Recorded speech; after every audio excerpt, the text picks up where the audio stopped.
No.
A pleasant, bright, sun-shining morning to you, ladies and gentlemen.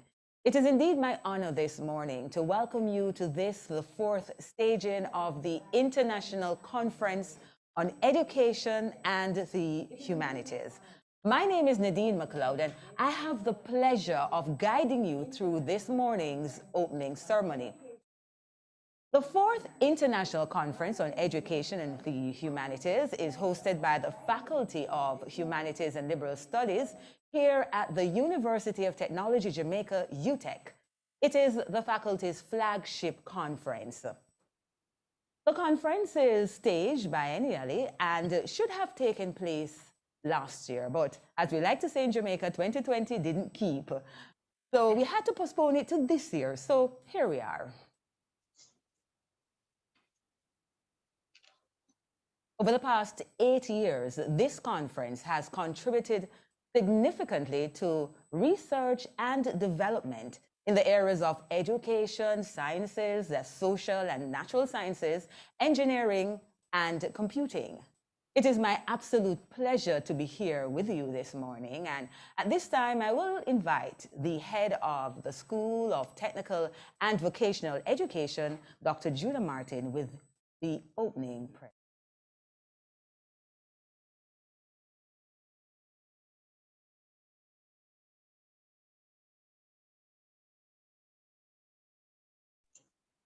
Let us pray.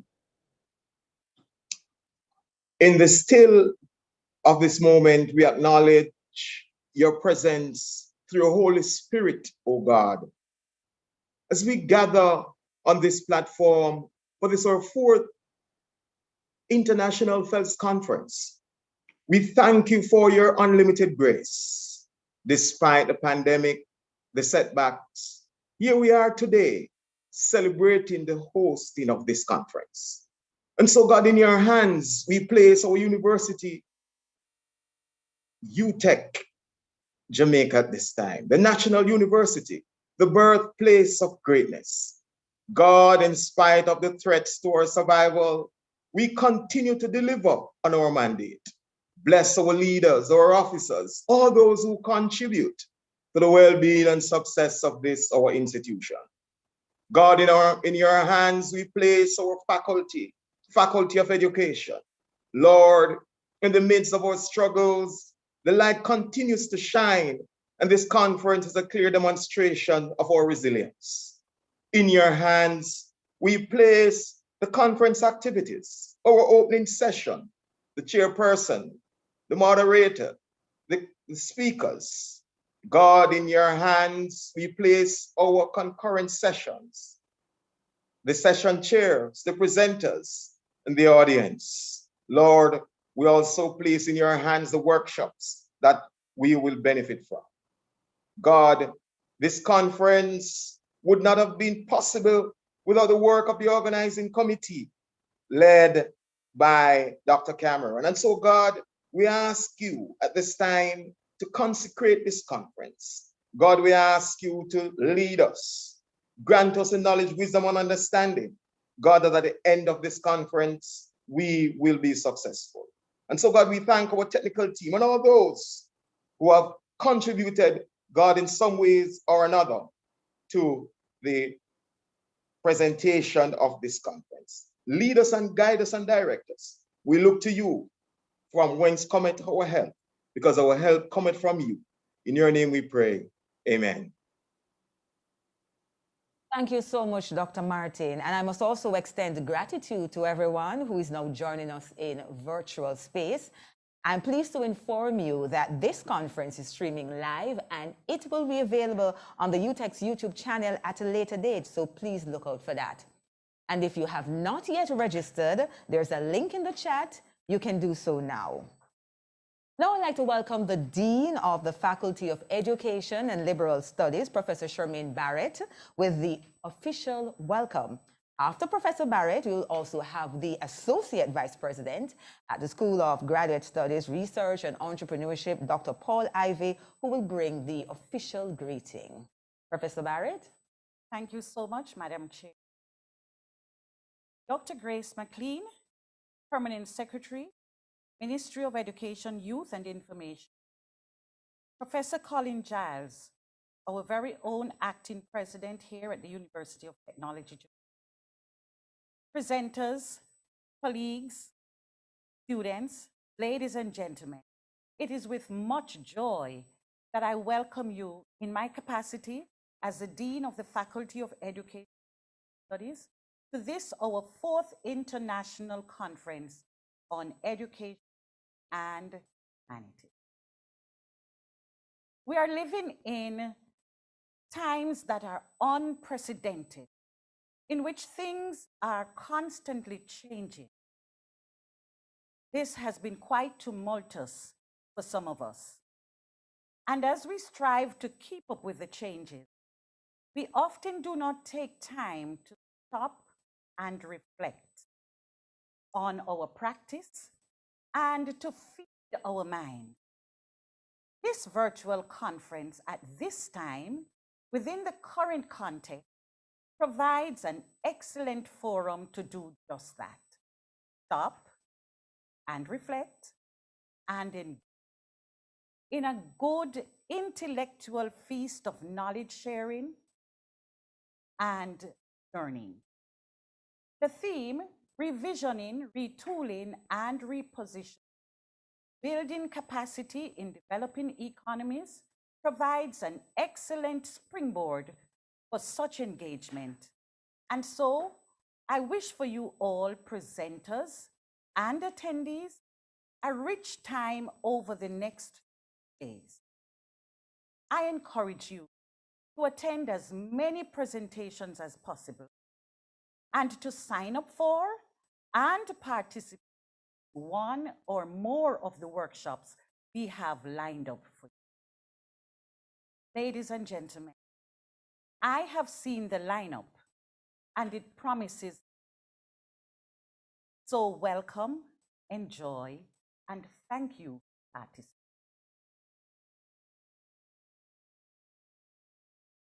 Good morning. It's a pleasure for me to bring greetings for this conference that Fels is hosting.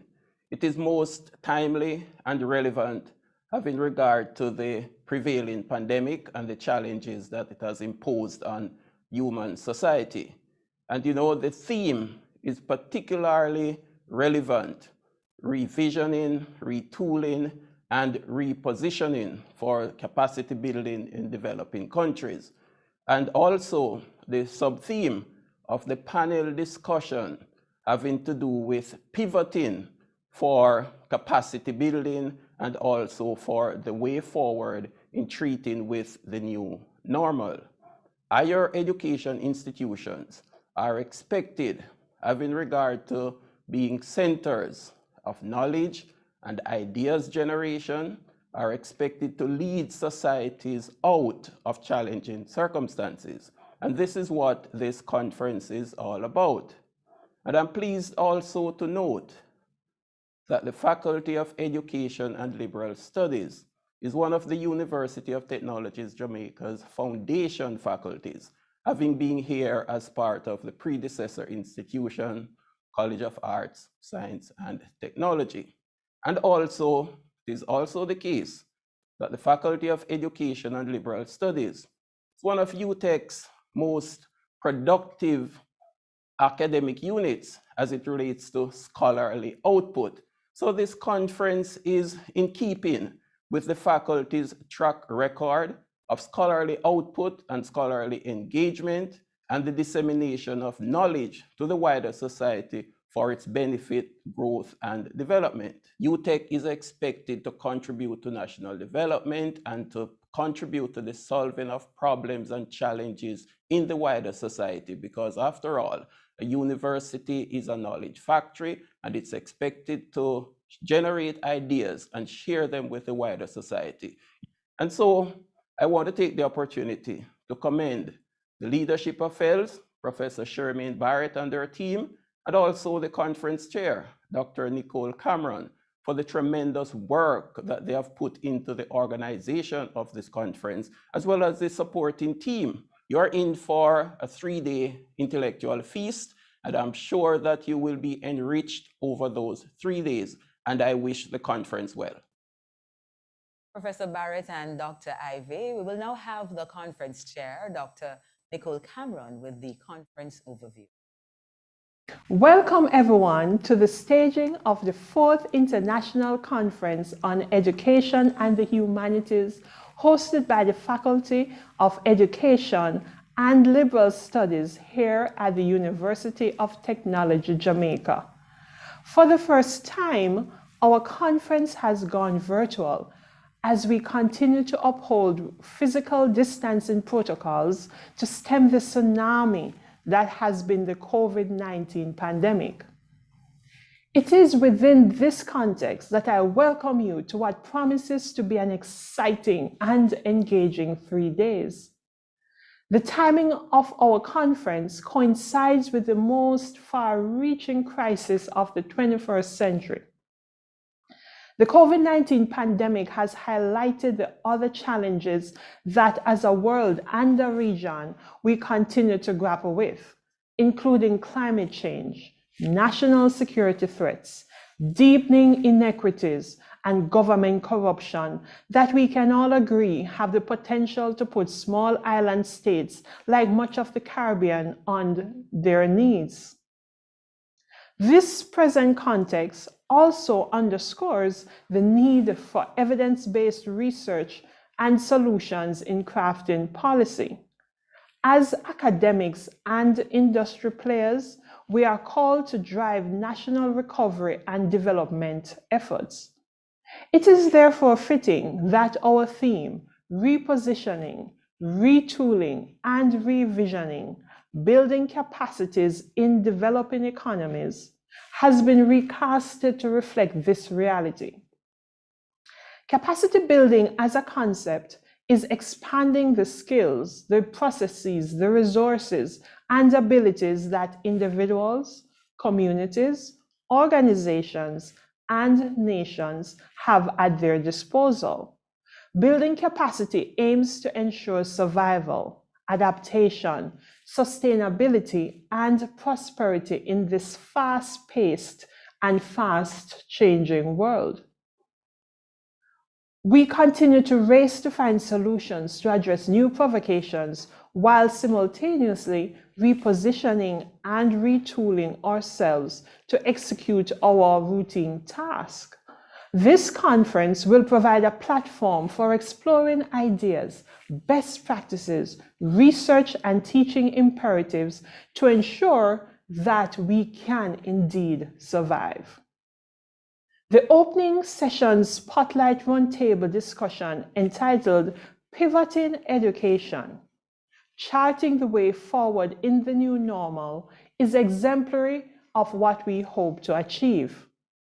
We have brought together leaders in education to discuss imperatives for knowledge institutions to ensure continuity in these tempestuous times. The approximately 45 oral and poster presentations will carry this focus forward over the next 3 days and answer one core question: what should we do to survive?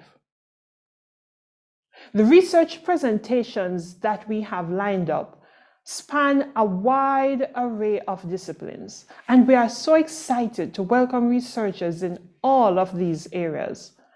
Our conference will also offer 4 cutting-edge workshops that will impart skills to help us retool in the drive for a competitive advantage in the new spaces in which we find ourselves.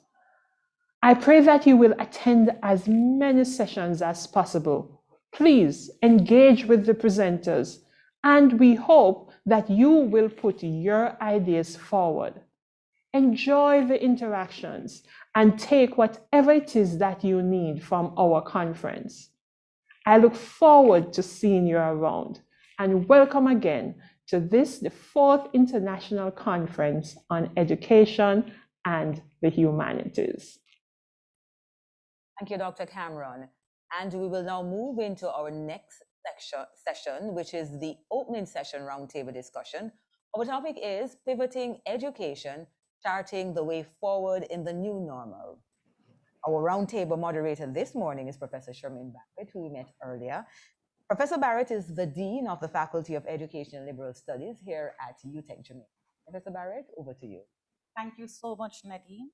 And good morning again, ladies and gentlemen, and welcome to this roundtable discussion on the theme, Pivoting Education, Charting the Way Forward in the New Normal. As you've heard, my name is Professor Shermaine Barrett, and I will be your moderator for this session. This roundtable discussion is set against the backdrop of the impact of the COVID-19 pandemic on everything that we do, and particularly on the global education. The World Bank Group, in one of its reports entitled Acting Now to Protect the Human Capital of Our Children, the costs of and response to COVID-19 pandemic's impact on the education sector in Latin America and the Caribbean, noted the following. The sanitary and economic shocks caused by the COVID-19 pandemic in 2020 brought about the most historically significant disruption of education, with school closures at all levels affecting over 170 million students throughout Latin America and the Caribbean. But the report goes on to argue that the COVID-19 crisis could be the opportunity to transform the entire education system, to prioritize and support student learning and develop a new vision where learning happens for everyone, everywhere. Within this context of the tension between what is seen as a disruption on the one hand and an opportunity on the other hand, we would like to discuss the topic, Pivoting Education, Charting the Way Forward in Normal. And to help us interrogate this topic, we have our panelists this morning, and they include Dr. Grace McLean, Permanent Secretary in the Ministry of Education, Youth and Information. No longer in the Senate. Professor Colin Giles, our very own acting president here at the University of Technology. Good morning. Thank you. Dr. Lorna Gull Morrison, Principal, Sam Sharp Teachers College. Good morning and thank you.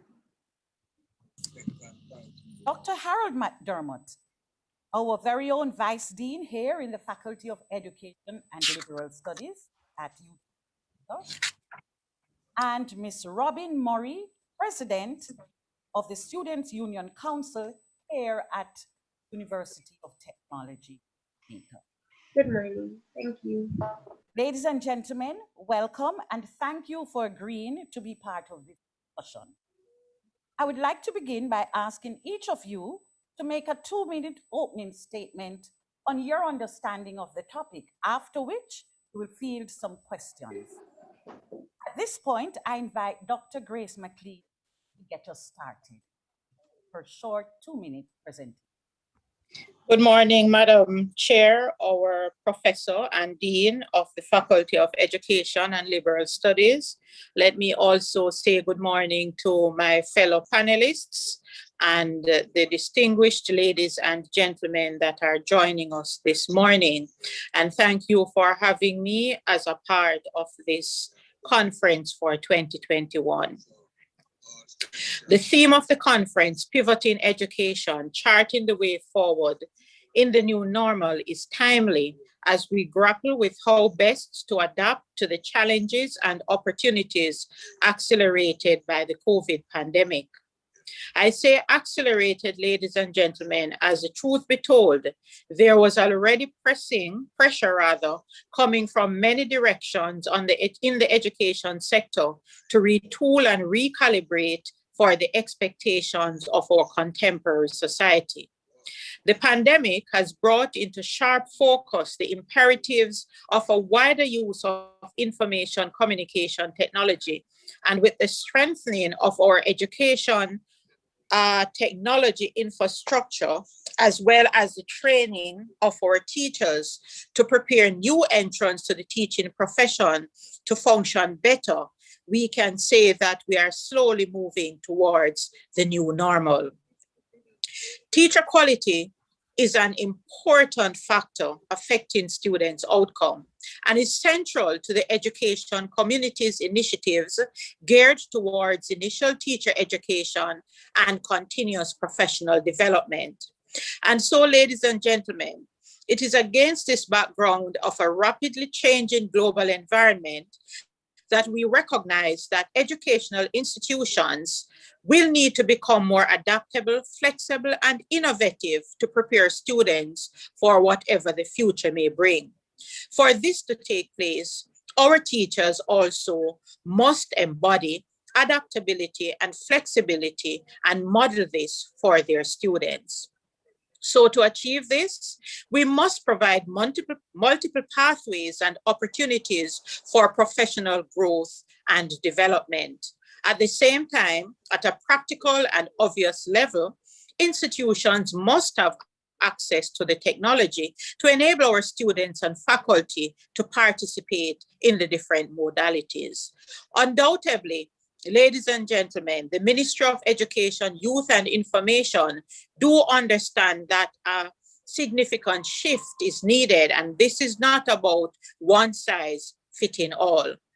So let me say that we are in the process of moving towards acting with a sense of urgency to ensure that the competencies required to prepare the next set of teachers to lead us into the technological change will be so equipped with not only the technological skills, but also the soft skills, the resilience, the persistence, so that we can see significant improvement in the education system in Jamaica. Congratulations to the University of Technology, and I look forward to the exchange and the interchange with my fellow panelists and members of the audience, asking questions and us providing responses and meaningful dialogue in this conference this morning. Thank you. Thank you so much, Dr. McLean. And over to you, Professor Giles, to make your 2 minutes.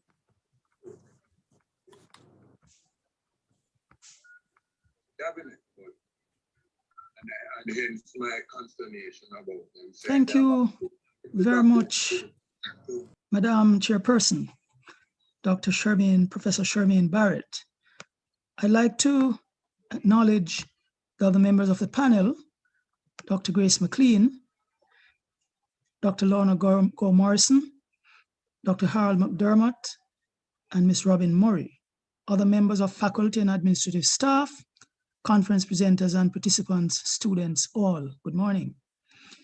It is really my pleasure to be part of this panel discussion, and I join in welcoming everyone to this fourth staging of the Faculty of Education and Liberal Studies International Conference on Education and the Humanities.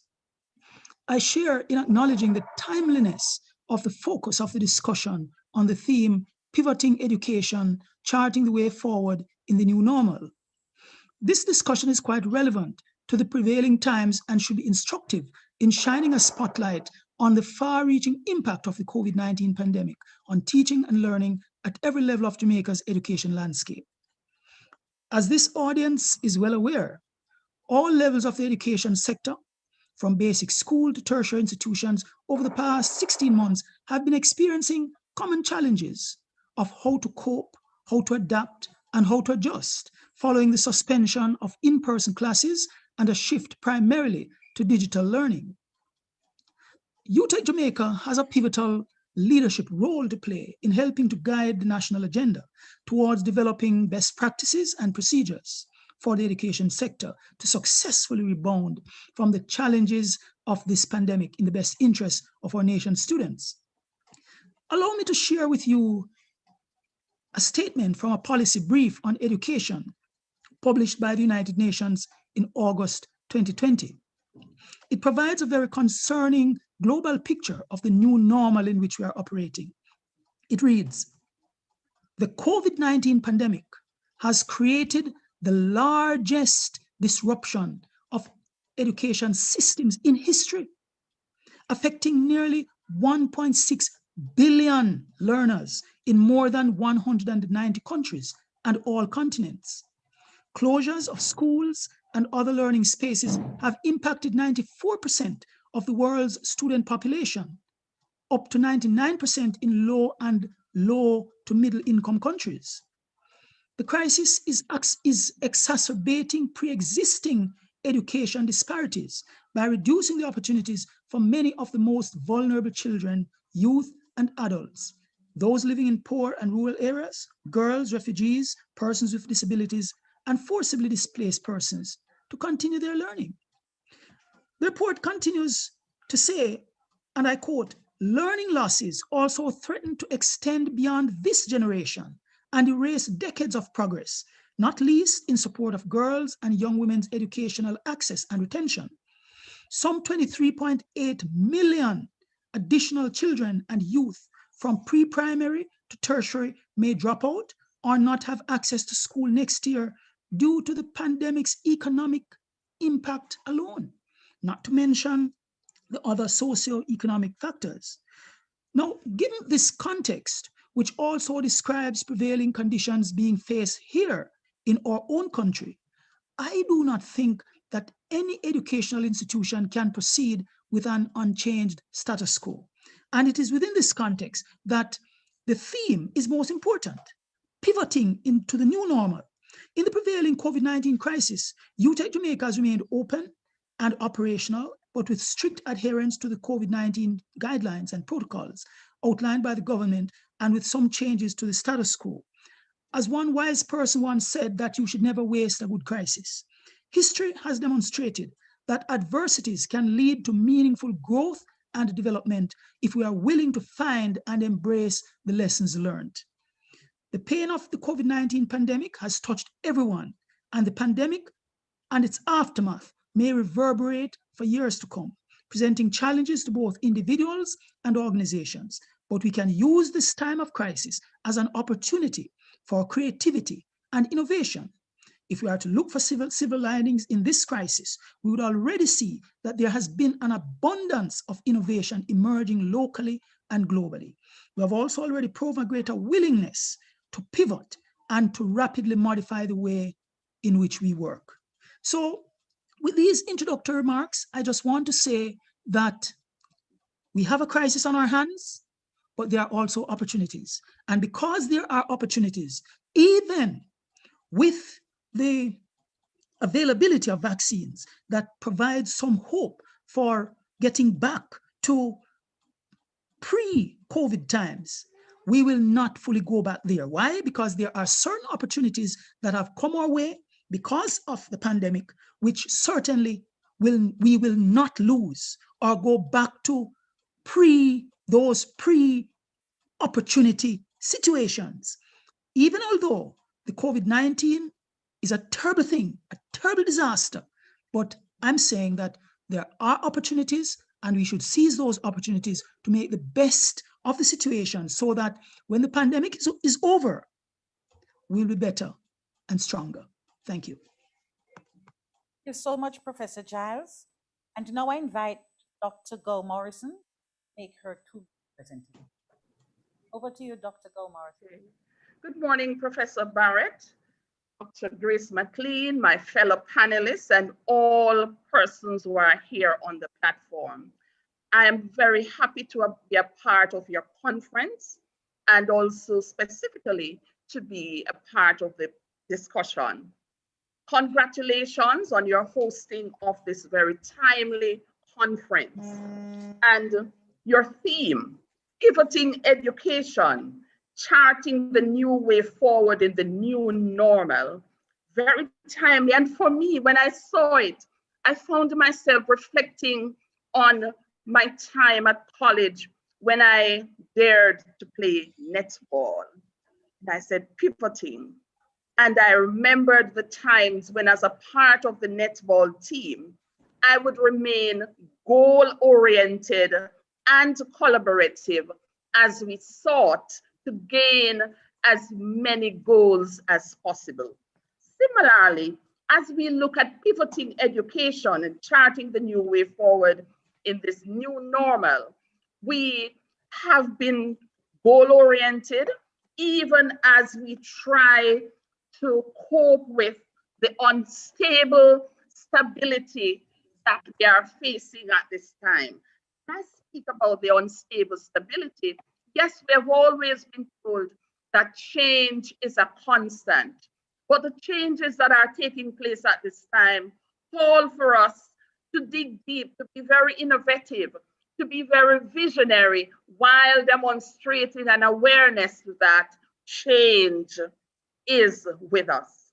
And so, as a team, in the context of my netball and pivoting, we have been using new lenses and new strategies as we seek to cope, as we seek to redefine and re-envision and just re-manifest educational leadership, educational management, teacher preparation through ongoing self and contextual analysis. So this conference, and specifically this roundtable discussion, is really asking us to share how our new lenses and our emerging mindsets are helping us to shift and use new strategies that, while emerging, are meeting the current emerging needs.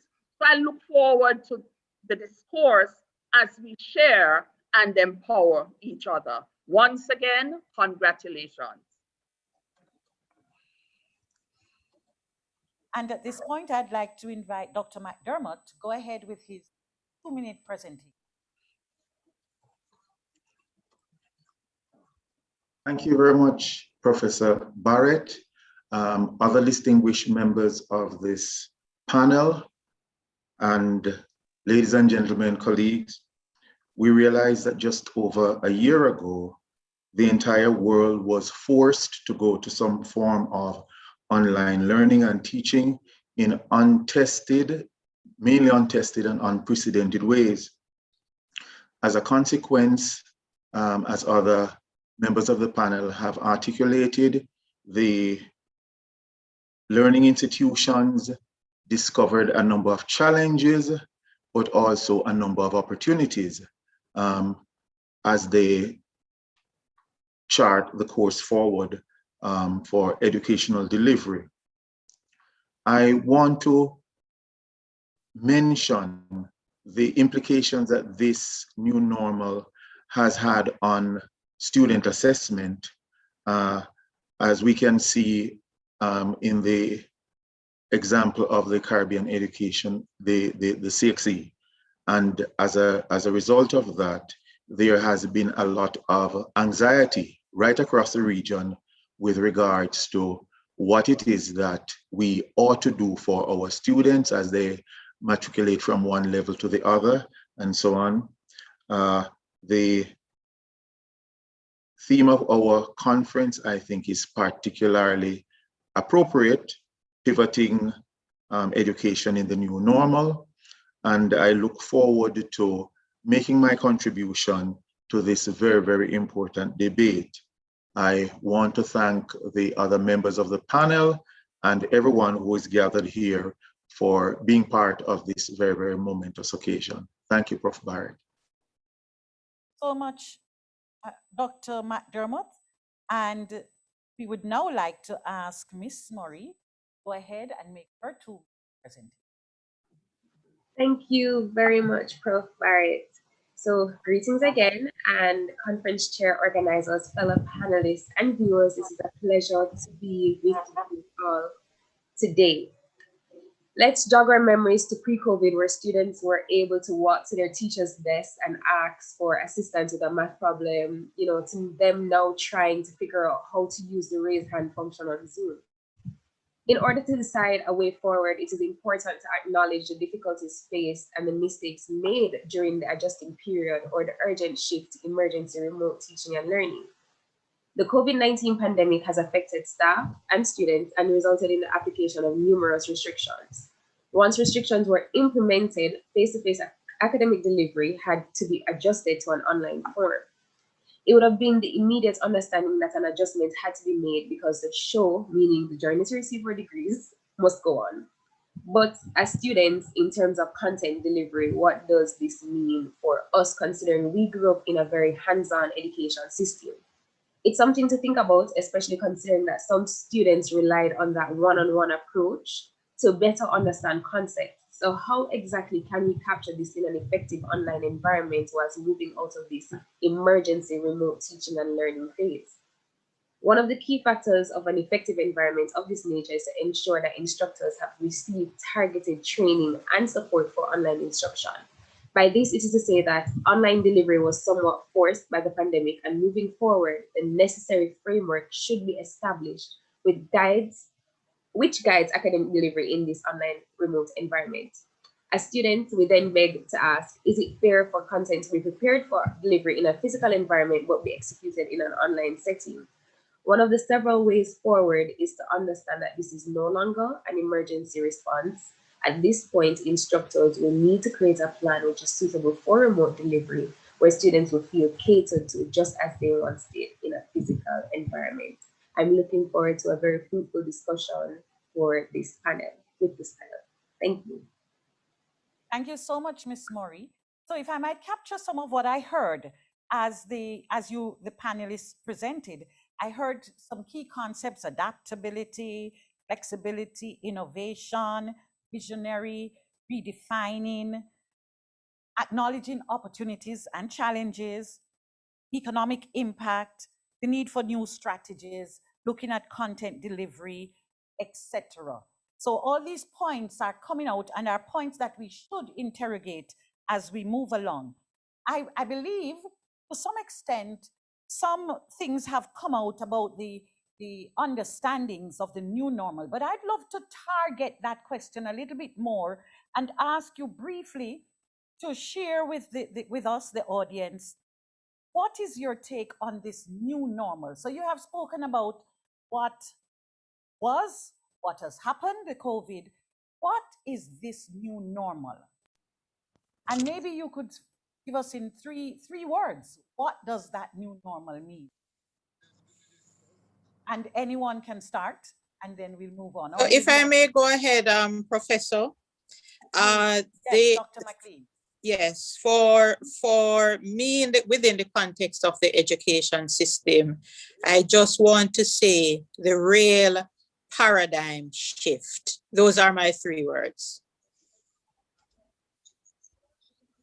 All right, Professor Giles. Thank you so much.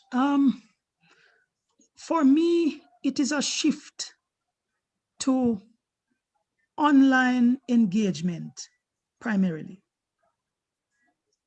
All right, so shift, paradigm shift, and then shift again to, but specifically speaking to online engagement. Miss Murray, what's your take? I would actually have to concur with what has been said before. Generally, especially from a student perspective, it's, as I said, moving from a physical environment straight into an online environment. It's not something that we have been used to as students. So that is now our new normal, and it's expected that even after COVID, it's still a mixture. It's still included some way. So I'd have to agree. Dr. Go Morrison, what's your take? For me, it is changing routines and actions becoming the usual in unusual ways. Okay, thank you. In Dr. 3 McDermott. words, yes, in Yes. 3 words, you have mandated us the 3 words. I would say adaptability of delivery. 3 words. Adaptability of delivery. Okay, so based on your responses, what I'm hearing that new normal includes online environment, and it requires a response. And that response would include adaptability. That's a big word that I hear coming out. Professor Giles and Dr. Go Morrison, I'd like to ask you to answer this particular question. So within this context of online, of shift, of need for adaptability, share with us, how has the pandemic impacted your business of education within your institution? How has it changed it? How has it impacted the business of education? Dr. Go Morrison, would you take it first? In the context of teacher education, and I'm not only speaking about the Samsham Teachers College, I'm speaking about the teacher training institutions that are member institutions of Teachers Colleges of Jamaica. So we have had to move towards using a blended modality. And even though movement to a blended modality happened mainly because we had to close our doors and while still interacting with our students. Interestingly, we had been having conversations for some time before that, conversations in which we were looking at how can we offer some of our programs online, but we were taking our own time. So here came COVID-19. And so as I said before, we're using a blended modality, and for a period of time, none of our students enjoyed face-to-face interactions. And note my use of enjoyed. And we have been very concerned about all the students, especially our first year students, because they have not been having the usual educational opportunities that would allow them to make the transition to the tertiary landscape and also to teacher training. So that has been a major concern. And amidst all of that, we have had to look at how we could support them, not only the first year students, but all students, not only in terms of the teaching and learning experiences, but in terms of the getting meals to some of them, because even though before COVID, a number of them complained about getting rice too often, during the time when they were not with us, and many of them shared that they missed our meals. And that is very instructive. And we use it as a reminder that we had to reach out to them in diverse ways while they were not physically with us. But as we look at how other year groups have been coping, we have had our year 4 students engaging in the virtual practicum. With the COVID-19 pandemic and also with the change in modalities, we have had students and teacher educators who have been expressing fears. Our guidance counselor has developed and implemented a number of programs to help both the lecturers, administrators, and student teachers to better cope and deal with their fears. But it's all of that within the changing modalities in terms of teaching and learning, the college has had to move to using online modalities and implementing strategies to help our students and all members of the Sam Shah Teachers College community to better cope, because COVID has had impact on social, emotional, and intellectual components of our lives. Thank you, Dr. Gow Morrison. Professor Giles, what's your take on that? How has the COVID-19 impacted the business of education here at the University of Technology? Your perspective.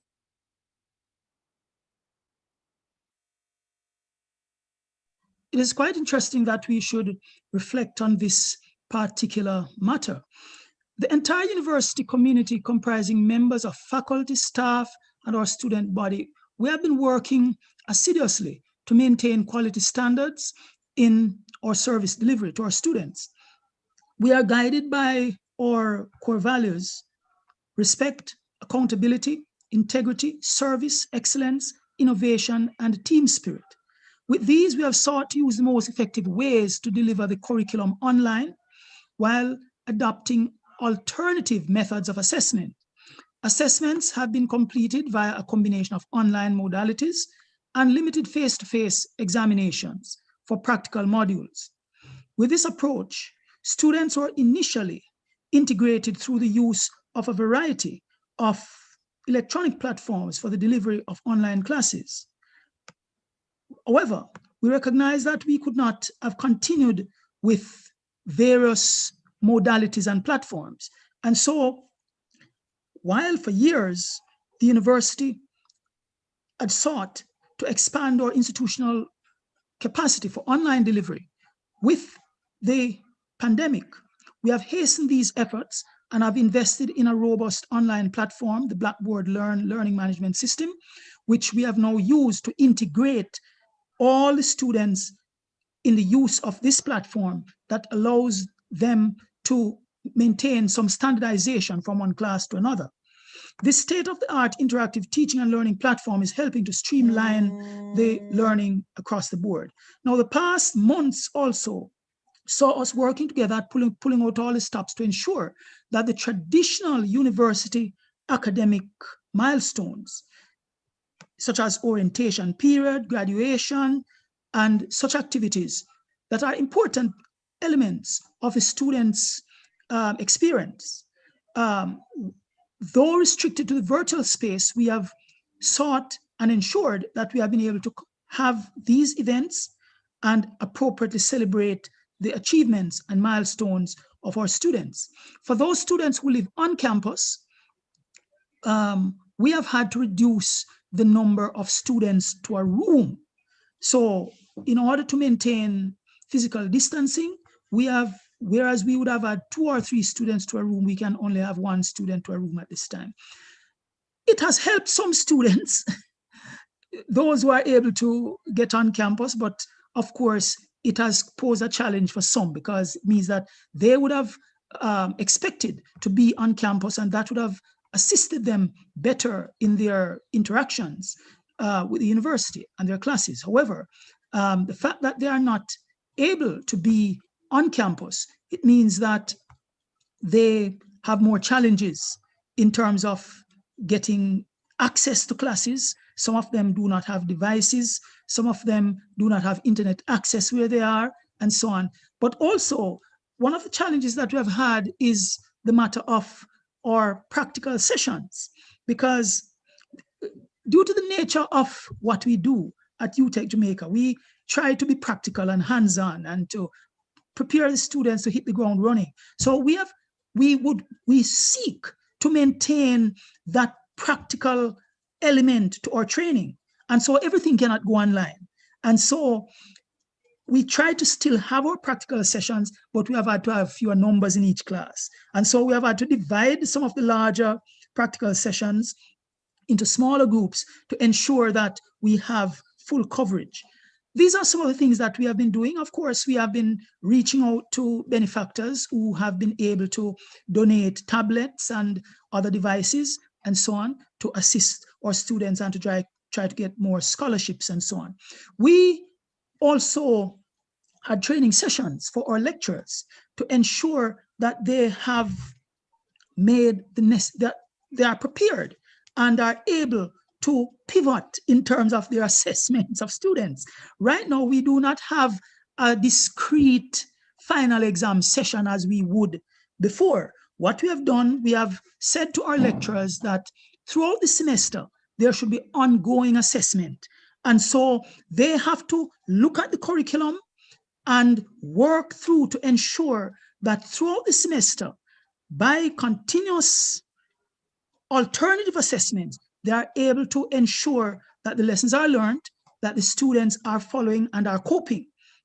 And to this end, we have gotten one of our professors of educational assessment to conduct workshops in collaboration with the Office of Teaching and Learning to ensure that our lecturers are equipped with the knowledge of the various modalities that they can employ so that our students are not at a disadvantage. It is still a work in progress. We recognize that there are teething pains, but as we go through and have been adjusting more and more to what has become a new normal, we are getting accustomed to recognizing the issues and the challenges, and we are working them through one by one as we go along. Thank you. Thank you, Prof. Giles.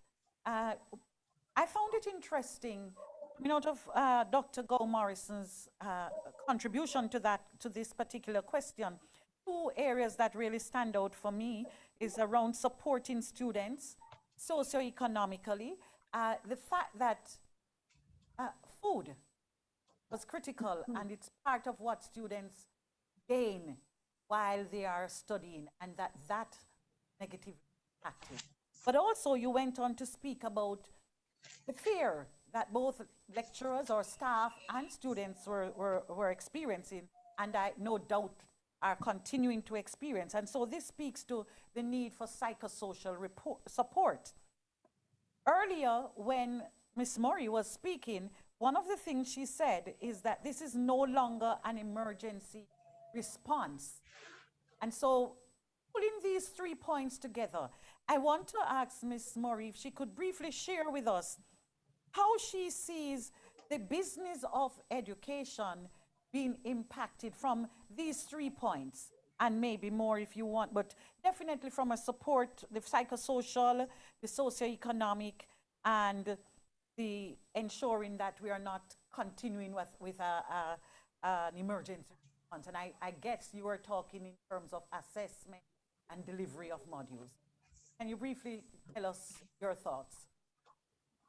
Okay, so you're a bit low for a period there, but generally with the business of education, you need to look at all parties involved, right? You need to look at, as one of the panel members stated, that staff they have expressed concerns or their fears, right? And it's the same for students. So how can we bring both of those to find a middle ground that we can use as a way forward in terms of what education is supposed to look like? And it goes back to what exactly should education look like at the tertiary level, right? In terms of delivery, in terms of involvement, and in terms of participation.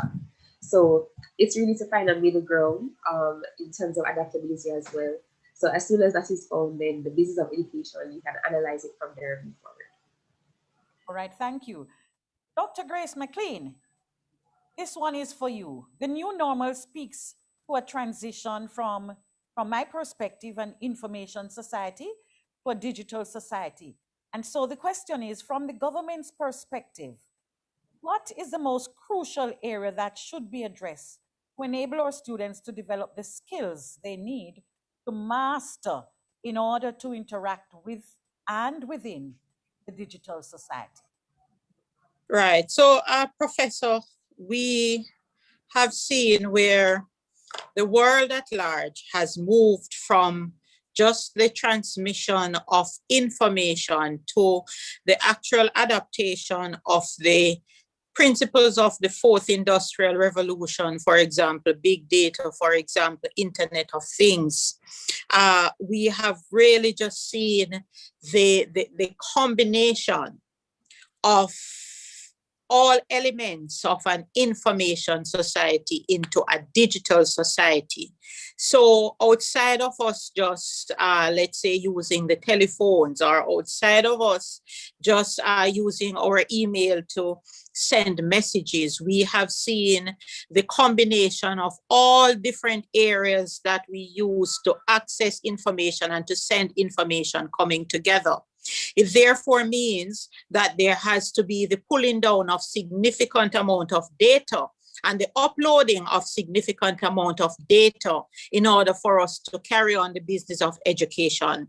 What this means, Professor, ladies and gentlemen, is that the need for the country to have full access to the internet, broadband internet across the nook and crannies of this country becomes extremely important. So my colleague at Sam Sharp is supposed to be able to access data at the speed that will allow her students to be able to work through any experiment. For example, if you're doing a simulation, as you would have done at UTech or the University of the West Indies and so on. So from our viewpoint at the ministry here, the most important aspect of the full unleashing of a digital society on this country is to make sure that there is broadband access across the country.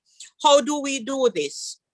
The telecommunications companies, the ministries responsible are talking. And you would have noted that the Honorable Darrell Vaz in his sectoral speech spoke about a 3-year timeline to ensure that there is full access across the country in terms of a high-speed internet highway for access. And so we have started on that trajectory, and we are expecting that within the course of this year, we will start seeing significant improvements in terms of accessing of information through our education system. Of course, everything is combined, so it's not just education, our courthouses, our hospitals, everywhere will benefit once we ensure that the necessary fiber is actually run throughout the country, working with the telecommunications company, and we can find, importantly, Professor, a much cheaper way of providing this access. Education is already expensive at the tertiary level. So once the access is made available, we within the Ministry of Education, Youth and Information, we have to find a way to make sure that our students can access this data at the lowest cost there can possibly be. So I consider that to be the most important initiative which has started. And the second most important initiative is the provision of an instrument. Of course, at the tertiary level, a laptop is what is most convenient, so you are able to do all the different techniques based on the courses that you are doing. So we have to find a way to get our suppliers to lessen the cost of the devices that are required. We also have to find a way to bring more devices into the country so that there can be easy access. And we also have to find a way to establish the necessary partnerships with our tertiary institutions, which we have started, to ensure that they can provide this kind of instrument and devices to our learners. So what it means is that the education landscape will be broadened, because it means that most of our students will be able to stay in their communities, in their homes, or in a community center, and they will be able to access their education just as those who may have to go on the campus to access specific aspects of the courses that they are pursuing. So if we're able to address those two areas significantly, because they are not where we want them to be today, then I believe we will be definitely on our way to leapfrogging into a digital society that can ensure that we have competent, skilled, and fit for purpose graduates to meet the demands of the 21st century. All right, quite fulsome. And I like the idea of access. And it's access in two ways you have spoken to: access to broadband internet, and then the device to be able to access. And so that, yes, I believe is critical at this time. I want to take a question from the audience, but let me ask this one first before I move on to that, because I want to make sure I get it in. And it says, a chronic problem for higher educational institutions. And even as Dr. McLean spoke about, find a way to, it suggests a challenge, as I will point out in this next question, that a chronic problem for higher educational institutions within our local context is a lack of adequate funding and capacity. And the question is, how can we move forward within the new normal, within this digital context, when we are cash strapped? And I want to ask Professor Giles to start us off, but as many of the panelists that I would want to answer this question, take a shot at this question. We are cash strapped. How do we prepare our students and function effectively in this digital context? And I'm going to ask you about 2 minutes each, no more, so that we can get in some more. Thank you. Okay, thank you. Like other tertiary institutions, the University of Technology Jamaica has been financially challenged by the issues of the pandemic. One of the things that the university is seeking to do is to aggressively pursue all outstanding debts that are owed to the institution. We recognize that student debt is a very large part of the receivables that are outstanding. And we recognize that our students are challenged, but at the same time, we have to encourage them to seek opportunities to be able to finance their education. Otherwise, we would not be able to provide the resources to help them and others to do their programs. We have revisited the program offerings and the tuition costs, and we recognize that within the current constraints, we would have had to increase tuition by 74% just to be able to manage if we are to use students' fees as the primary means of filling the gap. This, of course, is not a viable option, and so the university has had to be strengthening its capacity to earn.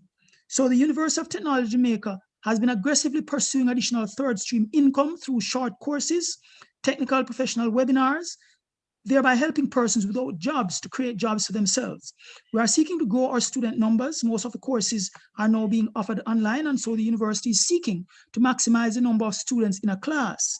While fully complying with the protocols of the COVID-19 mitigation set out by the university, by the Ministry of Health and Wellness, we have sought to reduce expenses by utilizing a combination of in-office and work from home arrangements and a reduction of overtime work right across the board. We have tried to stagger the delivery of services so that instead of having overtime, we have a staggered shifts so that some persons can come into office and work to a certain time and others can come in later and work to a later time. At the same time, employees have been asked to take on additional responsibilities for vacant positions. We have also employed persons on short-term contracts where the needs exist rather than trying to fill full-time vacancies. Another cost-saving strategy that we have employed is to try to reduce the purchase of goods and services that were not budgeted for. So while we try to respond to emergencies, but we try to plan ahead as much as possible. Of course, we have been liquidating some assets in order to be able to manage it. It is not sustainable. And we try to reach out to benefactors to assist the university in various ways. But notwithstanding, we still recognize that there's a need for additional government support by way of subvention to the University of Technology Jamaica in particular.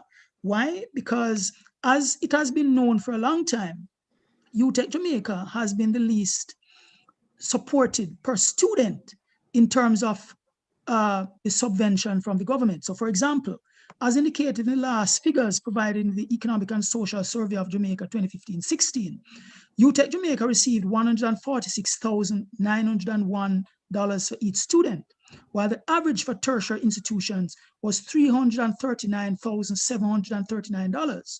By comparison, the government would have spent $158,810 per student for technical high schools, which means that as a university, even while we continue to employ people with terminal degrees and professionals who would normally command a very high salary in the industries, and we have to find ways to pay them, we are basically getting high school level funding.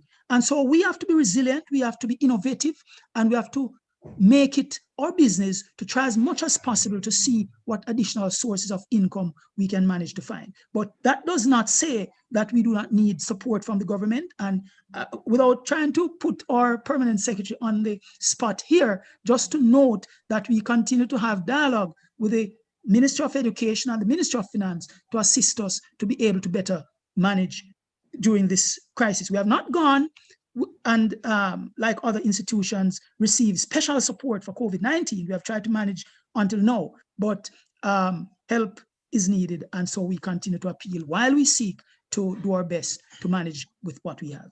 Thank you. All right. Thank you, Prof. Giles. I had hoped that we would get more responses, but given that I have a few minutes left, and I would love to get in a question from our audience, I would want to cut short that response and just say, jump into a question I'm seeing from, it's a long one, so I'm just going to pull out the essence of it. It says, my concern is for our disengaged students. And so it is in essence then what it is saying is, what is of these students in terms of their full internet connectivity? Dr. McLean spoke about it, that we hope to get this broadband access. But in the meantime, what is the thinking? What is the plan? What do we have in our minds? And I want to ask Dr. McDermott to think through that question. And then I want to ask Dr. Gow Morrison to give me her take on that question. All right, thanks very much, Prof. I'd like to maybe address it in a roundabout way by referring to the Capri UNICEF September 2020 survey that was done on the Jamaican education system, primarily with the pre-basic, primary, and secondary levels.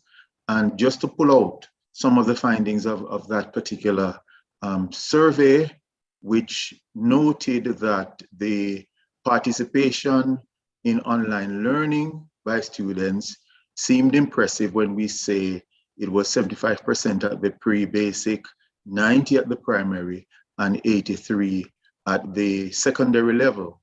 But I think we would quickly note that even though these figures seem quite impressive, that the problem with owning of devices and internet was significant, and I think it would have adversely affected the quality of learning. For example, 17% of all secondary students indicated that they had no device and no internet connection. And I'm sure that we can imagine that those who had would have had other challenges like, spotty connectivity and so on. Also, this study would have shown that 34% of all households said that they did not have a device for the exclusive use of educational purposes. And put in context, it tells us that there is a big problem out there that the Permanent Secretary spoke about addressing, base figures, serious problems. Students are not getting on. And in fact, one other significant finding would be the fact that 64% of the students surveyed did not express a desire to go back to school. Now, obviously, this was like mid-pandemic, and there would have been health scares and fears and so on. But it is significant that 15% said they wouldn't go back. And I'm saying that this speaks very seriously to what is happening in Jamaica, that and across the world, to be very frank, that we run the risk of having a lost generation, students who have dropped out, and some of them who have opted out. And even at the UTech here, there are students who have asked, for withdrawal, maybe for a short period of time, to try and recoup and to cope with the effects of this pandemic. So, we are faced with a serious challenge here. And as the government looks to fixing and solving the problem, we need to start with the base figures, which is what I've just tried to share. All right, thank you, Dr. McDermott. Dr. Go Morris, now I want to hear you on that. 1 minute. Give me a 1 minute. 1 minute. That. Yes. We have been facing challenges in terms of where our students' connectivity and just accessing the teaching and learning opportunities are concerned. When we found that for those students who did not have devices, the Board of Management, the Past Students Association, some lecturers, the Guild of Students, and assistance from the government resulted in them getting access to devices. And as a result of support from the Ministry of Education, Youth and Information, the college has engaged in a massive IT upgrade, and through access to some funds, we contracted an IT manager. So now we have access to Wi-Fi campus-wide. There are a number of students who sought and received permission to come on campus. All we ask of them is that they let us know ahead of time, and arrangements have been made for them to come on campus and access the internet. Since that, what we have found is that many of our students, more and more of them, especially given that exams begin on June 14, more and more of them are coming on campus, and we are accommodating them. Also, our lecturers are working with the students who have shared that as a result of not understanding as much as they want to through the use of the online modalities, the lecturers have been arranging some mini lessons to provide differentiated instruction for those student teachers. Thank you so much. Well, my final question synchronizes with a question I see in the chat. And that is that I want to know, how do we avoid snapping back? And I want to ask Dr. Grace McLean. Dr. McLean, you have 1 minute on. How do you think we can avoid snapping back instead of moving forward? Yeah, so Professor, it would be remiss of me not to endorse the study referred to by Dr. McDermott, and to say that, yes, we have that data that we have scrutinized, but more so specifically, Doc, we also know that we have 120,000 of our students who are not being engaged in any of the modalities on a daily basis. Now, we are not just throwing up our hands and saying that, okay, we are going to lose a generation. But within the next couple of months, you will be hearing more about the strategies that we are putting in place to improve the learning loss. Well, not to improve the learning loss, to reduce the learning loss, and to make sure that our students can get back on a path for them to advance. So the matter of differentiated instruction becomes very important. Professor Barrett, this is an opportunity. This country should never allow itself in education to go back to where we are coming from. The truth is, our tertiary throughput is about 18%. And our certification rate is perhaps between 35 and 45%.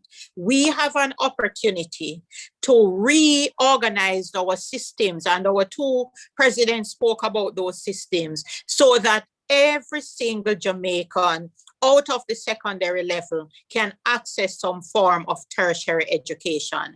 And so while we are trying to address the issues that we are having to make up the learning loss, we have a separate team who are looking into the future, making sure that we document the experiences, and we are putting policies and procedures to make sure that asynchronous and synchronous learning continues in the future. Out of this crisis, there is an opportunity for education. It is being done in developed countries. We can do it. And as a team, Professor Barrett, and I know you will support, we are going to make it happen for the people of this country. Thank you so much. And I do believe, and we here at the University of Technology Jamaica stand right there to support you, even as we train teachers for that system. I see a comment here in the chat, which really speaks to what you were talking about and Dr. Go Morrison, about students who cannot access. And so I think we have addressed that matter. Ladies and gentlemen, as with most discussions of this nature, we are never with enough time, provided with enough time, because I think we're just getting warm. And we should have another whole hour to now dig into the process. But I believe that it was a rich beginning, and I hope that we'll be able to continue the conversation, have multiple conversations, to be able to move forward in this future. And so, with that, I would like to thank you all my participants, for your robust participation in the discussion. Ladies and gentlemen, I trust that we will all have a very informative and engaging next 3 days, because if this discussion is an indicator of what is to come, then it will be rich. Thank you, participants. Thank you to my presenters. It was good to have you. Have a good rest of the day. Thanks, Prof. Thank you too. It was my pleasure. It was a pleasure. Thank you, Professor Barrett, and thanks again to the panelists for that informative discussion. We now have a performance from Mr. Melville Cook, a lecturer at the Faculty of Education and Liberal Studies. Good morning. So with the decline in gatherings because of COVID-19, we've been singing Jamaica's national anthem, which is so normal for us that we often forget it is still a prayer. We've been singing it far less than we used to. Even if it is just because the cinemas are closed, and so the anthem is not being played before the laughter and the romance and the gunshot, the result is that we are praying a lot less at a time when those who believe in the power of prayer would have us know that we need to pray more than ever. However, we've been singing Jamaica's national anthem since August 1962, and many of the things it asks for are not happening. So I figure we can try to ask for some new things in a different language, not in standard English, in which the anthem is written, but Jamaican nation language, which the majority of the people speak, and see how it works out. Standing at attention in front of your screen is not necessary. Eternal mothers, bless our land. Even if you can't agree with the man, put the right daddy name on the birth registration. Now bring no more youths into the fatherless gang. Still, I tired of big strong liard man at stoplight with soda buckle with this eternal, want father bless me hand. So hold us to thy comforting bosom. We get as much of the mighty hand of anti-crime mobile reserve, jump out eradication squad and murder still bullet past 1,000. The youths need love at a rate of urgency that can't come to pass by passing those one state of emergency. Keep us free from evil powers. As I see toes elevate from councillors to mayors and free for all dance or clash between senators, be our light through the countless hours. JPS strike kill you with kilowatt hours.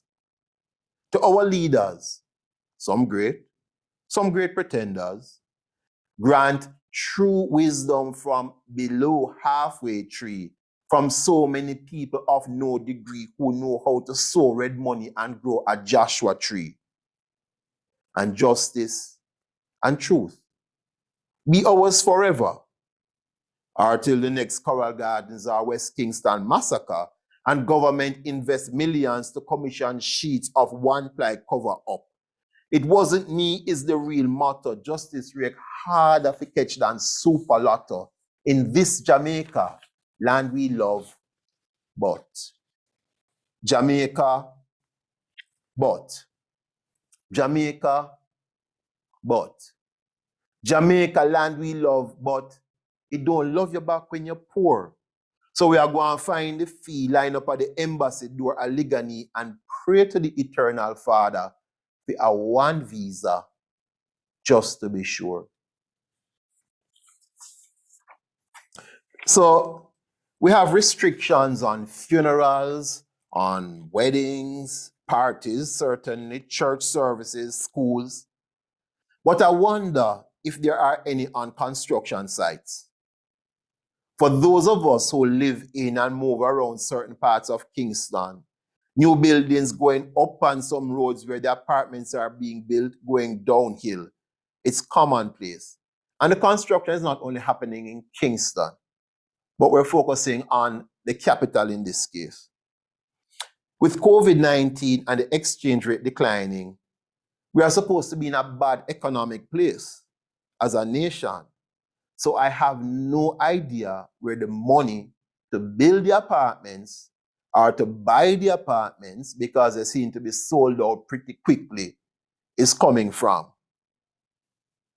All I know is that I'm living in a time where Kingston is getting taller and the living space is getting smaller. Politics make a horizon plan in Southside, Tivoli, Rima, Tarspen, Caneland, to support our own walls and not own land. It migrate uptown, rename Oaklands and DJ go they go live. Now we're knocking flat buildings down that spaced out a family, pushing up apartment where strangers' grounds and unused balcony. A lot of Kingston land has become the least. For my capital is getting taller, not to Panama City or New York Heights, though them trying on the harbor, we will still see the sky at night and not mix up stars and fluorescence. I remember Matalan built Portmore Quad, 4 flat house in a square, them say hard. Now quad I go on top of more quad, highs up in the ear without a yard. And it named studio, it named investment. Is location the biggest difference between an apartment and a tenement? Some are squeezed on gully banking as Kingston is rising and our walls are closing in. Strangers to the left of us, strangers to the right, strangers across the hallway. This is living the uptown tall up way that changed our behavior. Do you know your neighbor? Respects, good morning again, and enjoy the rest of the conference. Thank you, Mr. Cook, with that closing question. Do you know your neighbor? And we're now at the end of the opening ceremony for the 4th staging of the International Conference on Education and the Humanities. But we're not done yet. We've only just started. Before we move to the next segment, we would like to thank our main sponsor, the National Commercial Bank.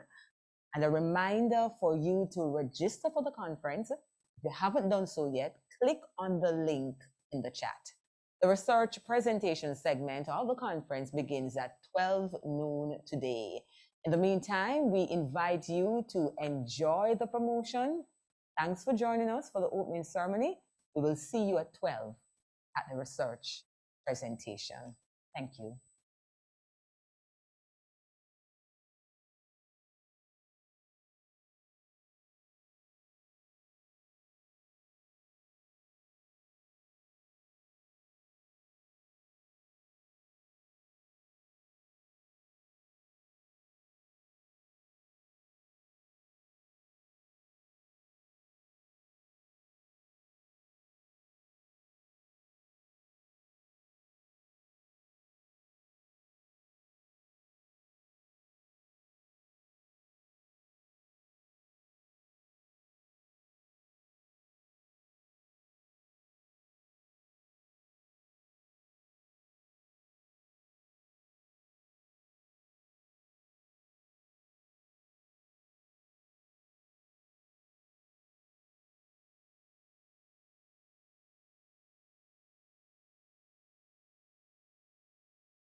Easy. This makes me feel safe. Wow, and it's free. You spoke, we listened. NCB is making banking easy, safe, free. Bank anytime with our mobile app Easy. Open accounts, apply for loans and credit cards online safe.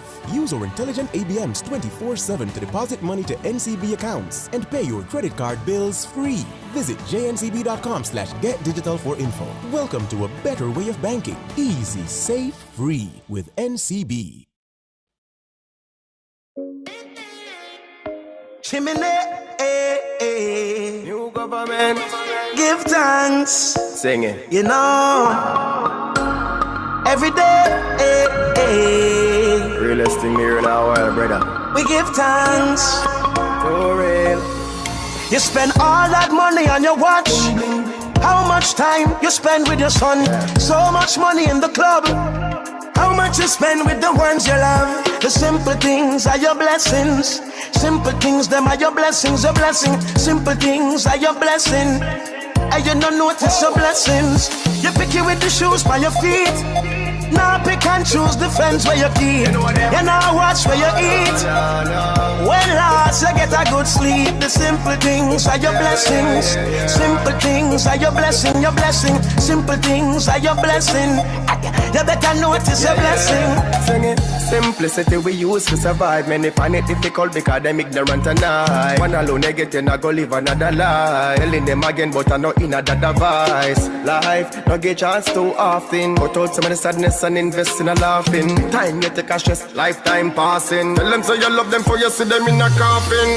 Let me tell you this, man. Good days, bad days. You know say you with up. Me with a trade house and car and cheddar. Just forget 1 more minute with my brother. So you better spend time together. Cherish every second of the day where you're there. Gotta tell you, I had a close one yesterday. You put an angel over the simple things are your blessings. Simple things, them are your blessings, your blessings. Simple things are your blessing. And you don't notice your blessings. The simple things are your blessings. Simple things, them are your blessing, your blessing. Simple things, them are your blessing. You better notice your blessings. We've got life, so let's live. You make the time to chase the paper. When last you say a prayer. We've got life, so let's live. And while you're worshiping your treasure, remember nothing lasts forever. The simple things are your blessings. Simple things, them are your blessings, your blessings. Simple things, them are your blessings. You better notice your blessings. The simple things, them are your blessings. Simple things, them are your blessings, your blessings. Simple things, them are your blessings. You better notice your blessings. Simple things.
This easy. This makes me feel safe. Wow, and it's free. You spoke, we listened. NCB is making banking easy, safe, free. Bank anytime with our mobile app Easy. Open accounts, apply for loans and credit cards online safe.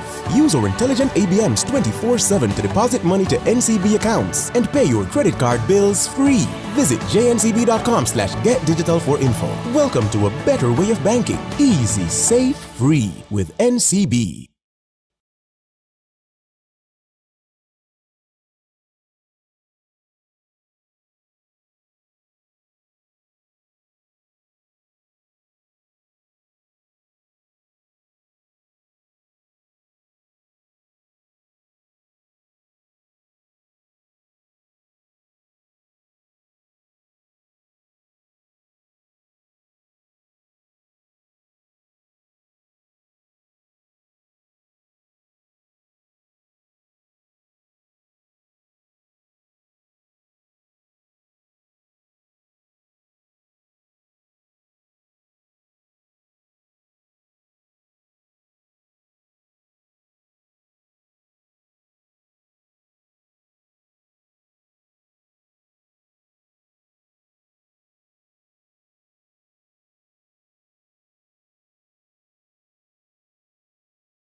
This easy. This make me feel safe. Wow, and it's free. You spoke, we Welcome listened. to the NCB is University of making banking easy, Jamaica. safe, free. The Bank anytime with our mobile app, easy. Here, Open accounts, the apply for loans and credit cards online, safe. Use our intelligent ABMs 24/7 to deposit and vocational education.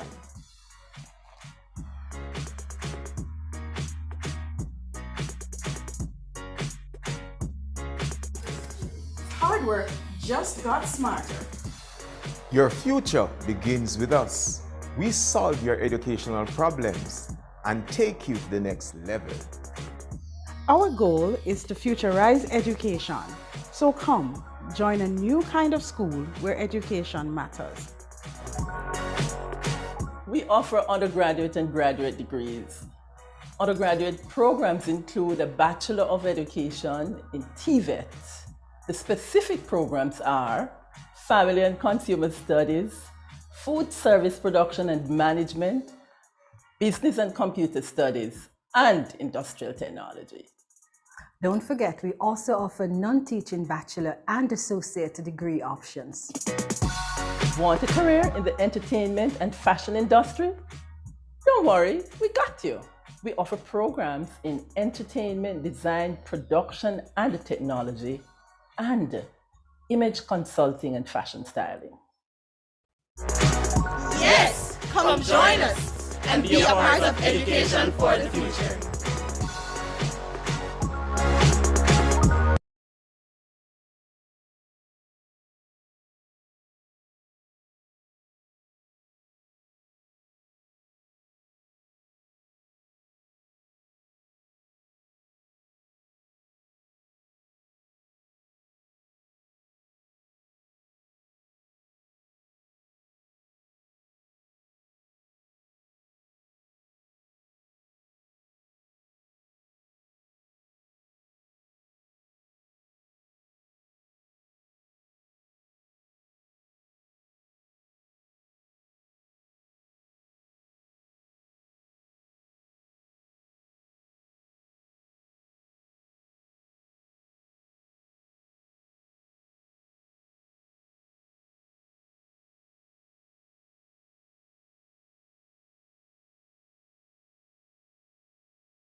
Welcome to the University of Technology Jamaica, the birthplace of greatness.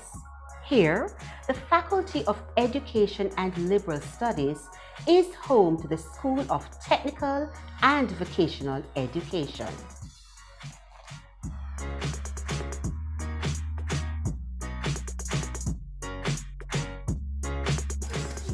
Hard work just got smarter. Your future begins with us. We solve your educational problems and take you to the next level. Our goal is to futurize education. So come, join a new kind of school where education matters. We offer undergraduate and graduate degrees. Undergraduate programs include a Bachelor of Education in TVET. The specific programs are Family and Consumer Studies, Food Service Production and Management, Business and Computer Studies, and Industrial Technology. Don't forget, we also offer non-teaching bachelor and associate degree options. Want a career in the entertainment and fashion industry? Don't worry, we got you. We offer programs in entertainment, design, production, and technology, and image consulting and fashion styling. Yes, come join us and be a part of education for the future.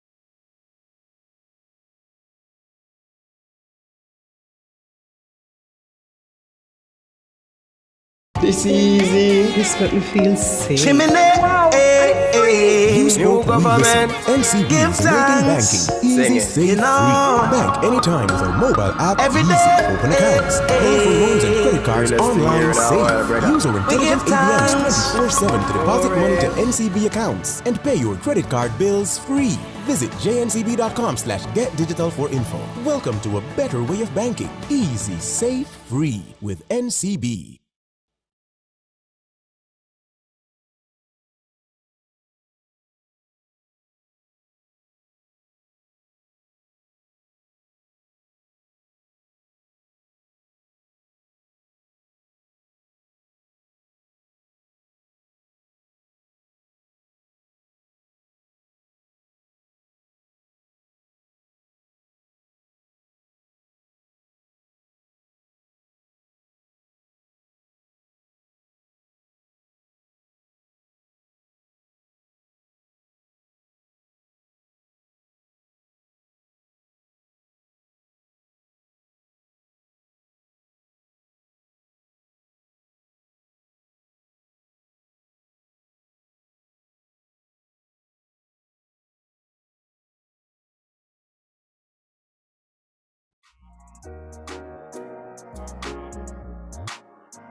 Hello everyone, I'm Nadine McLeod and I'm here to tell you how the University of Technology Jamaica, UTech, is using digital technology during the COVID-19 crisis.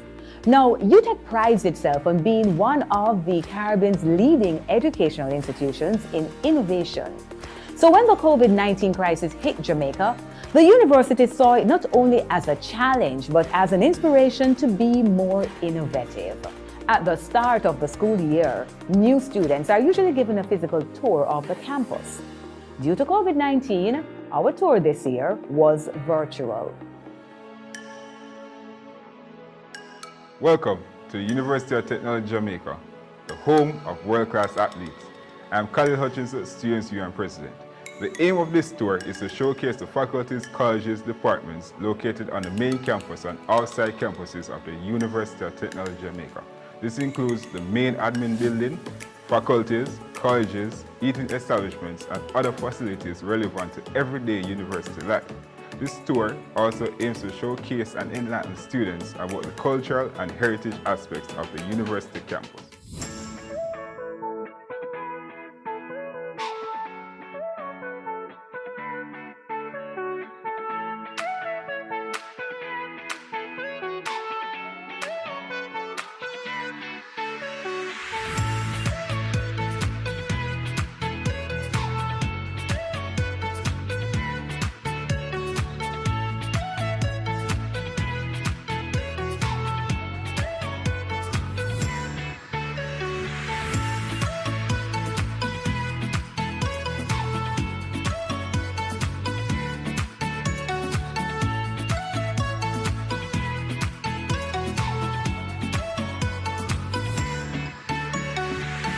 Come with me. Let's go to the Faculty of Education and Liberal Studies, where the Bachelor of Arts in Communication Arts and Technology, BACAT program, has found some interesting ways to teach practical modules remotely.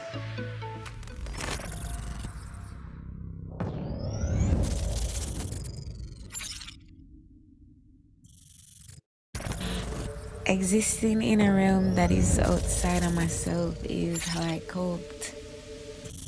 Blessings all for my life and we thank God for the journey, the earnings are just for the plus. Gratitude is a must.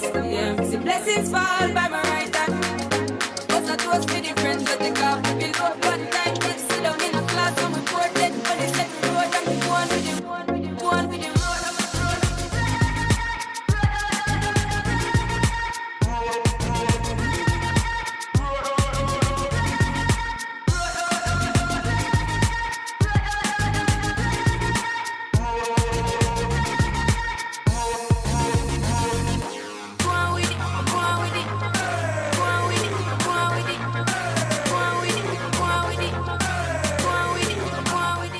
And due to COVID-19, all modules are taught online this year. This includes practical courses such as television broadcasting, audio, and website. For the website design module, lecturer Jerome Shepard designed this setup. So we're using a very basic setup here. And as you can see, I am brandishing a green screen, which is very affordable. You can purchase this online. It comes with a stand and you can adjust it according to the width or the dimensions of the space in which you're operating. One of the reasons for using the green screen is because you want to be able to present a more professional background or setting. So this will allow you to key out the background and to insert the background of choice. Along with the green screen for my setting, I have two screens. So one of the screens that I'm using, of course, my primary screen is my laptop or my computer screen. And the secondary screen, I'm actually utilizing a television. So I've just mirrored the information from one screen to the next or extended my desktop to my television. So lighting is very important to the process, and you want to be able to be on screen and your students getting that experience, though as if you're in the live setting. And it's really ridiculous to be on screen and your students not being able to see your face. So I'm using two lights here. They're very affordable as well. And you can also pick them up online. And in addition to the lights, I'm utilizing a writing pad, an electronic writing pad here. And the reason for it is that I'm able to write on my whiteboard, though as if I'm in a physical class writing on the board itself. I'm also utilizing a very affordable microphone. It's a studio microphone. It's multi-directional, which allows you to get sounds from all directions. All right, let's now move to the crux of the matter, which is how I'm utilizing this setup to teach my classes. All right, so I'm utilizing the Zoom platform in addition to the OBS streaming software. So we're utilizing the OBS streaming software to help with the transitioning of my basic scenes, so my students will have an experience in Zoom. And if you note that there are actually two windows that you're looking at, there's a preview window and there's a program window. The preview window is on the left and the program window is on the right. The one on the right, as a program window, is what my students will be seeing in Zoom, and so we send this over through a NDI connection as a virtual input to Zoom, just like you would select your camera. Where you see scenes, I have a main camera scene, which is what is being displayed now on the program screen on the right. And so this is basically just showing my camera if I want to just have that view being displayed to the students. Below that, we have a main cam with a lower third scene, which for this one, I'm going to just simply transition it for you, just so that you see what will come up on the program screen on the left. And I can preview the things before I actually send them over. So I'm going to send this over to transition. And what we should expect to see is that we should expect to see some transition happening there. So let's send that over. Right, there you see my lower third popping up on the screen, and then after a few seconds, it will actually disappear. With audio softwares widely available online, it wasn't difficult to find innovative ways to teach radio production.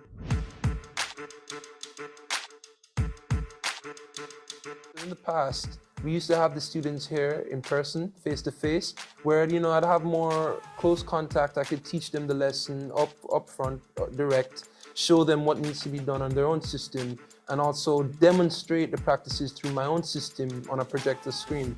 But now, given that we're all virtual, instead what you find is that I've been using the Zoom platform and sharing my screen to show them how to clean their sounds, equalize their sounds, get the best out of their audio production.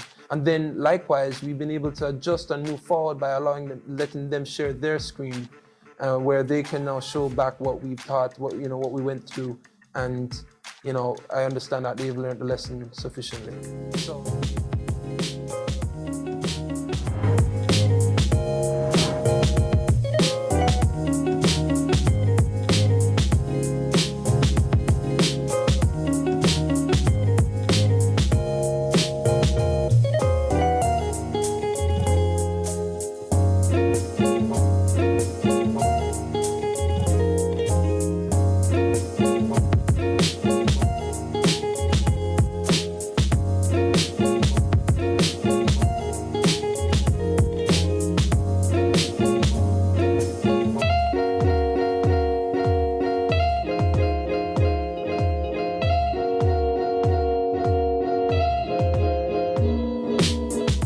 Not only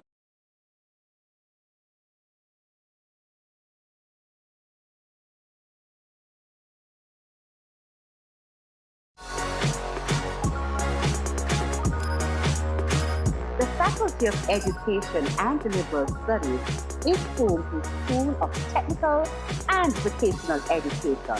Come join us. Your future begins with us. We solve your educational problems and take you to the next level. Our goal is to futurize education. So come, join a new kind of school where education matters. We offer undergraduate and graduate degrees. Undergraduate programs include a Bachelor of Education in TVET. Don't forget, we also offer non-teaching bachelor and associate degree options. Yes, come join us and be a part of education for the future. Apply today. The University of Technology Jamaica, the birthplace of greatness.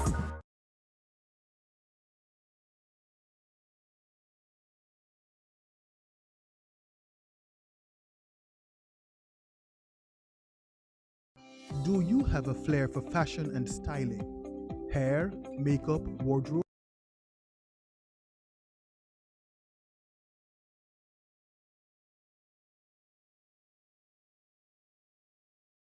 Do you have a flair for fashion and styling?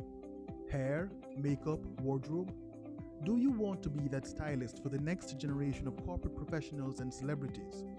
UTech Jamaica and the Hart College of Beauty Services offer you a unique opportunity to launch your career in image consulting and fashion styling. Register now for our NCTVET approved 2-year Joint Associate of Arts degree in image consulting and fashion styling. Learn the art and science of corporate image management, styling for theatre and film, professional styling, and personal shopping. Entry requirements are 5 C6 subjects including math, English, and 2 design subjects, or 3 C6 subjects including math, English, and 2 NCTVET Level 1 or Level 2 qualifications. We also do prior learning assessment for mature applicants who may not meet these requirements. For further information, contact UTech Jamaica's Faculty of Education and Liberal Studies at 876-970-5405 or the Hart College of Beauty Services at 876-926-4340. Don't miss this exciting opportunity to join Jamaica's creative industry revolution.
BCAT taught me how to interface with a team. It taught me a lot of additional skills apart from video, which is my love. It opened my horizons for what's possible and gave me skills that I can always rely on. They train you to be a well-rounded individual. It is something that I don't see a lot of programs with, and it's something that I've learned to appreciate, and I've become a better person career-wise because of it. The BACAT program is rounded because it prepares students to not only be technically equipped, they have hands-on and practical knowledge. Students become more media conscious, as well as more culturally aware based on the nature of what is done in the program. I always knew that I wanted to be a part of or be in media in some way or form, and I saw this based on what the course was offering as the perfect opportunity. I'm a public relations officer. I could easily take a job as a journalist, or as a photographer, because BCAT does not focus on one skill. Now, the thing here at UTech is that in the BCAT program, we train students to operate not only in the traditional media, but also in new media and to fuse them together. That is how the landscape has changed over the years, and that's how we are preparing students. BCAT is an excellent program, and I recommend everyone to come. Applicants, just come to BCAT. You guys won't regret it. I don't regret anything. I'm having a great time. And if you guys are around the world or anywhere that you guys are, just come to BCAT.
This easy. This make me feel safe.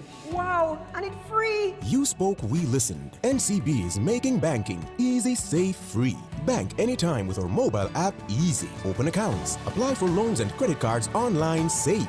Use our intelligent ABMs 24/7 to deposit money to NCB accounts and pay your credit card bills free. Visit jncb.com/getdigital for info. Welcome to a better way of banking. Easy, safe, free with NCB.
Faculty of Education and Liberal Studies is home to School of Technical and Vocational Education.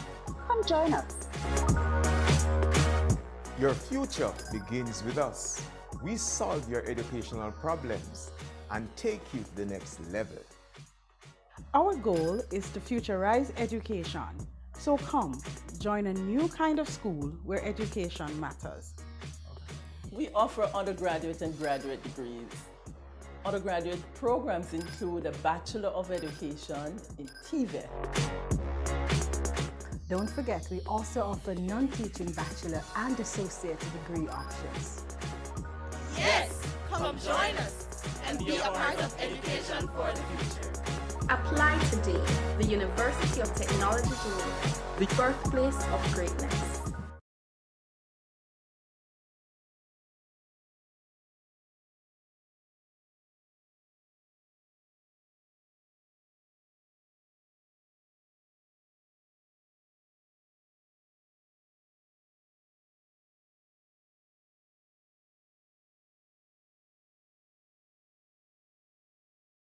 This easy. This make me feel safe. Wow, and it's free. You spoke, we listened. NCB is making banking easy, safe, free. Bank anytime with our mobile app Easy. Open accounts, apply for loans and credit cards online safe. Use our intelligent ABMs 24/7 to deposit money to NCB accounts and pay your credit card bills free. Visit jncb.com/getdigital for info. Welcome to a better way of banking. Easy, safe, free with NCB.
Hi, how are you? Good.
Good afternoon, conference participants. I am Eraldine Williams Shakespeare, your concurrent session anchor for today. Welcome back to the first day of our fourth International Conference on Education and Humanities. Now, if you have not done so yet, please remember to register for the conference so that you will have access to all the resources and updates. Remember also to log in and take a workshop session if you have not yet done so, because we do have a few slots still available. The links to the registration for the session and the workshops will be in our chat. We also invite and encourage you to complete the evaluation forms at the end of each session. Links to those forms will also be provided in the chat. Now, our first concurrent session is comprised of individual papers. Panels 1 and 2 will run from noon to 1:15 p.m. Panel 1 is being chaired by Mrs. Audine Henry Harvey and will be under the subtheme Education and. Our presenters for this session will be R. Anthony Lewis, Stephanie Anderson Chung, and Maria Cabrales Romero. They will be presenting on linguistico-cultural experiences of foreigners serving in the Jamaican public sector, the case of Cuban teachers. Clover Jones Mackenzie will be presenting on rethinking critical thinking skills development, an imperative for Jamaican tertiary level educational institutions interested in fostering capacity building and sustainable development. Junior Bennett, Damian De Cordova, Andre Gale, Timo Matthews, and Ryan Miller will be presenting research findings for improving the police certificate process at the Jamaica Constabulary Force. These sessions can be accessed by clicking on Breakout Room Panel 1.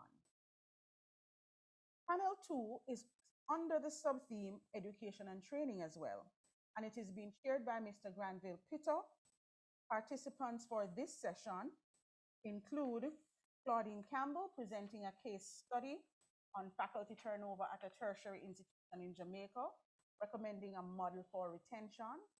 Debbie Devonish, Training for Sustainability, a Jamaican case study on science teachers' professional development, and Stephen Walder and Rachel McFarling presenting on engaging students for success during a pandemic. The impact of academic advisement on the completion rates of TVET students enrolled in a Jamaican university. This session can be accessed Breakout Room Panel 2. Thank you.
The breakout room icon will appear at the bottom right of your screen. Please click on that, then you will be able to choose which breakout room to attend. You have panel 1 chaired by Dean Harvey and panel 2 being chaired by Granville Pitter. Thank you.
persons needing assistance getting into the breakout rooms, please message one of our hosts. Please message one of our hosts and they will help you in that process. Thank you.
Let us know if you would like to be assigned to panel A or panel 1 or 2, and we will assign you accordingly. Thank you. So that's just a reminder. Persons who are still in the main room who need some assistance being assigned to a breakout room, just let us know, type us a quick message in the chat. Panel 1 is being chaired by Ms. Audine Henry Harvey, and it has presenters, I believe, one moment, let me just remind you of who those presenters are. We have R. Anthony Lewis, Stephanie Anderson Chung, Maria Cabrales Romero, Clover Jones McKenzie, Junior Bennett, Damian De Cordova, Andre Gale, Kimo Matthews, and Ryan Miller in panel 1. If the names don't ring a bell, the titles: Linguisto-Cultural Experiences of Foreigners Serving in Jamaica, Rethinking Critical Thinking Skills Development, and Research Findings for Improving the Police Certificate Process at the JCF. Those are the papers being presented in panel room 1. Breakout room 2 is being chaired by Mr. Granville Pitter, and the presenters are Dr. Claudine Campbell, presenting a case study on faculty turnover at a tertiary institution in Jamaica, recommending a model for retention. We also have Dr. Debbie Devonish, presenting Training for Sustainability, a Jamaican case study on science teacher professional development. Panel 2 also has Stephen Walder and Rachel McFarlane, presenting on the topic Engaging Students for Success During a Pandemic. So if you are still deciding on which breakout room to be in, send us a message in the chat and we will assign you accordingly. For those of you who may have joined us just now, I'm going to repeat. Panel 1 has papers under the theme Education and Training. We have the Linguisto-Cultural Experiences of Foreigners Serving in the Jamaican Public Sector, the case study of Cuban teachers. We also have Rethinking Critical Thinking Skills Development, presented by Dr. Clover Jones McKenzie. And we have Research Findings for Improving the Police Certificate Process at the Jamaica Constabulary Force, being presented by Junior Bennett, Damian De Cordova, Andre Gale, Kimo Matthews, and Ryan Miller. Panel 1. Breakout room 2, which is panel 2, we have a case study on faculty turnover at a tertiary institution, Training for Sustainability, a Jamaican case study on science teacher professional development, and we also have Engaging Students for Success During a Pandemic. You may alternatively choose to join your room of choice. You can indicate by clicking on the breakout room icon located at the bottom right of your screen. Then join your room of choice by clicking Join beside the room name. The room names panel 1 and panel 2. So there are two options. You can either message the host for assistance, or you can actually join a breakout room of your choice.